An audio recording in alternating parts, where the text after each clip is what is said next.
Hi all, and welcome to the review of Ni No Kuni 2. I'm going to pretend that I know what any of that title means, because I don't. It's some Japanese sounding thing. First off, this is a heavily story focused game, but I'll try my damn hardest to not spoil anything.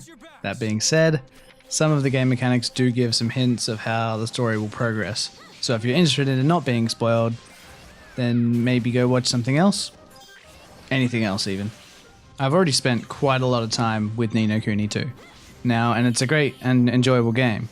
The story, while lacking depth, is fun to follow along and has its moments of you wanting to just play that little bit more.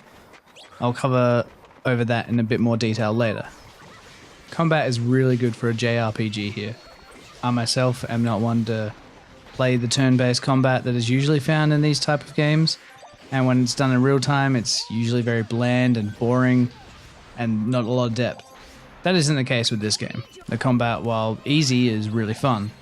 You have 3 characters you can switch between in your current party, each with special moves and a variety of weapons. As you hack and slash away, you can charge up each of your weapons, which lets you supercharge one of your spells and depletes the charge in your weapon. At this point, you would switch to another weapon. The game has different modes for switching: manual, semi-automatic, and automatic. I'd recommend doing semi-automatic. It does the switch when a weapon charges up or the charge is spent, but allows you to manually change as well. Choosing manual offers no real benefits besides extra work for you in fights. If you're the type of person that wants that control, I mean, you can do it, but I don't really see the point, and it's really just going to give yourself like a little bit of self-satisfaction, but probably frustrate you more. So there's a few random stuff that does happen while you're in fights. One of these things are these little creatures called higgledies. I'll explain more of them outside of combat later, but for the purposes of combat, they're really a pseudo-randomly get together and allow you to walk up to them, press a button, and they help you out in battle, usually by attacking an enemy with some big strong cannon or something like that. But sometimes it could be support, like healing or a buff. It all depends on the type of higgledy you are using and have equipped.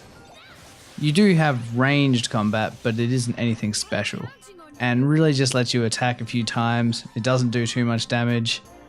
It depletes your magic, which can be used for your skills, which is much more powerful, so I'm not really sure of the point besides attacking before you run up and hit them with your melee weapons. I think it would have been nice if they added some sort of range-specific characters you could play, but you can't win everything. There is another type of combat which is called skirmishes, which is a type of kingdom-like battle which lets you control Evans similar to the way you control them in the overworld map. So you kind of walk around with your little Bobby, kind of like amiibo looking like characters, and you have other amiibo like looking characters walking around him in squads. There's not too much depth to it, but this mode does offer up some enjoyment.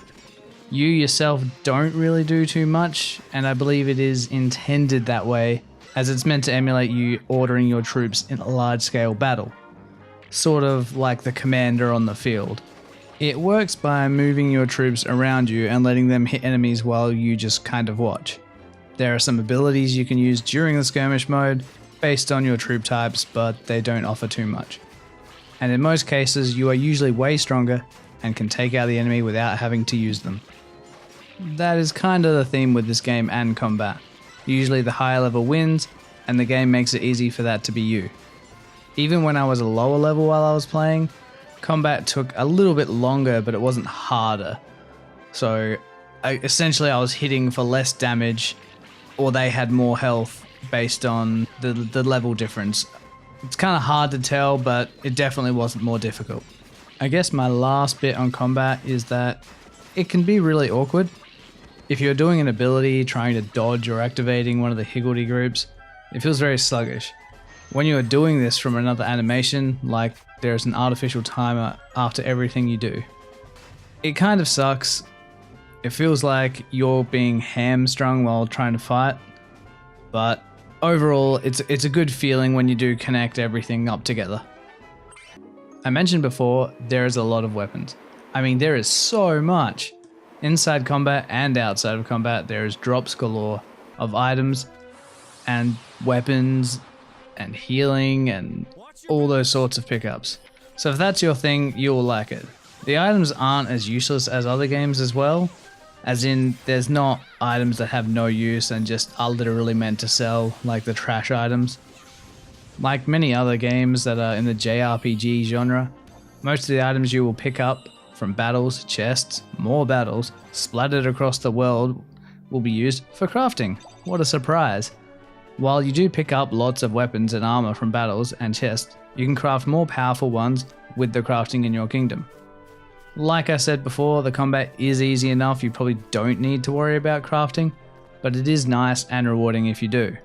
Now the kingdom thing that I just mentioned is where you as the main character Evan can rule the kingdom you have just been yearning to build. It's a little bit satisfying, but you don't get as much customization as I feel you should and or could. All the places you can build in the Kingdom Manager are predetermined as to what you can build on them, which is a little disappointing, but it's still fun to go around talking to the villagers and crafting and all that kind of stuff. I guess what could have been done better here is having all the plots of land that are available and you being able to place the available buildings where you kind of wanted them. It would have given just that little bit more customization that I feel would have gone a long way to making it feel more like your kingdom. Now is the next part about some of the loose story elements, so if you want to bow out now, I don't blame you, I won't be mad, I'll see you next time. Alright, you ready? The story of Ni No Kuni 2 is about trying to build your kingdom. Shocking. And the bonds with these ancient beings called kingmakers. The kingmakers judge whether a potential ruler is worthy, and then the kingdoms will follow the king who becomes bonded to these kingmakers. It is an enjoyable story, and it's left me wanting to play more a few times, which is more than I can say for a lot of games that have come out recently. So what goes with a good story is a good, visually beautiful game, I guess. So the very last thing I want to mention is how beautiful those graphics are. I think it's just very good how visually appealing all the environments are, and they really speak for themselves. The only thing I will criticize is maybe the overworld feels really bland, and I could definitely imagine walking around in a big open world in the game.